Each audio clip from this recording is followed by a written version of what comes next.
Baie welkom by die voorlesing van die Afrikaanse Sabbatskoolles vir blindes en swaarsiendes. Hierdie lesse word voorsien deur die Wêreldkonferensie van die Sewende Dag Adventiste Kerk.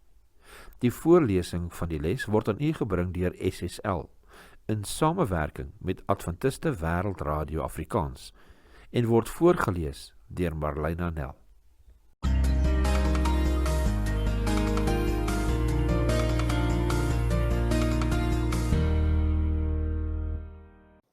Vrydag 20 Maart. Kom ons open met gebed. Liewe Vader, ons sê vir u ongelooflik baie dankie dat u ons hierdie week gelei het met elke dag se studies.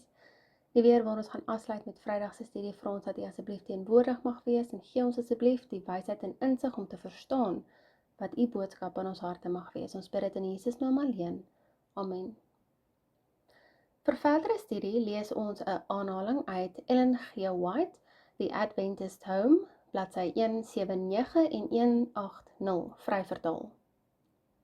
Elke lid van die gesin moet besef dat daar 'n verantwoordelikheid op hom as individu rus om sy deel te doen om die gerief, ordentlikheid en konstantheid van die gesin te verseker. Die een moenie teen die ander werk nie. Almal moet saamspan om mekaar te bemoedig. Hulle moet minsaam, verdraagsaam en met geduld saamwerk. Sag en rustig praat en verwarrende spraak vermy, en elkeen sy bes te doen om die laste van die moeder te verlig. Elke lid van die gesin moet verstaan hoe hy moet optree om eenheid onder mekaar te bewerkstellig. Almal, vanaf die 6-jarige kind en ouer, moet verstaan dat dit van hulle verwag word om hulle deel van die lewenslas te dra. Ellen G. White, The Adventist Home, bladsy 179 en 180, vryvertaal. Die volgende aanhaling lees ons uit Ellen G. White, Testimonies for the Church, volume 3, bladsy 539 en 540, vryvertaal. Ons moet Christus in ons harte en in ons huise toelaat, as ons in die lig wil wandel. Die huis moet alles wees wat deur die woord geïmpliseer word. Dit moet 'n klein hemel op aarde wees, 'n plek waar daar liefderykheid beoefen word en nie opsetlik onderdruk word nie. Ons geluk maak staat op hierdie beoefening van liefde, simpatie en ware hoflikheid teenoor mekaar.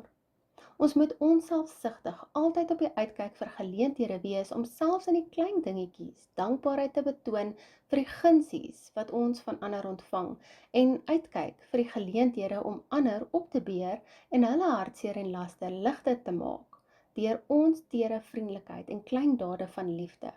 Hierdie sorgsame hoflikhede wat in ons gesinne begin en dan verder uitbrei buite die gesin, help om die lewe in geheel gelukkiger te maak.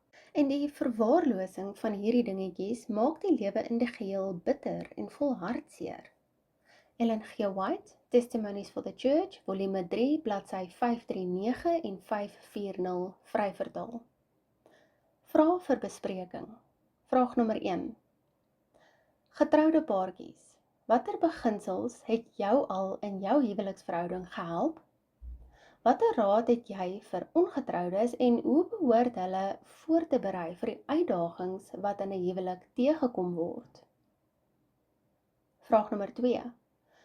Baie liefdevolle omgee ouers wat hulle kinders in goeie Christenhuise grootgemaak het, kry dikwels te doen met kinders wat hulle geloof verwerp. Watter raad en vertroosting kan jy aan hulle gee en wat sou beter wees om glad nie gesê te word nie? Vraag nommer 3. Bespreek die vermaaning, wandel in wysheid, nog meer. In teenstelling hiermee, wat beteken dit om in onnoselheid te wandel? Wat het jy geleer uit die verskillende kere wat jy in een of ander van hierdie twee opsies gewandel het?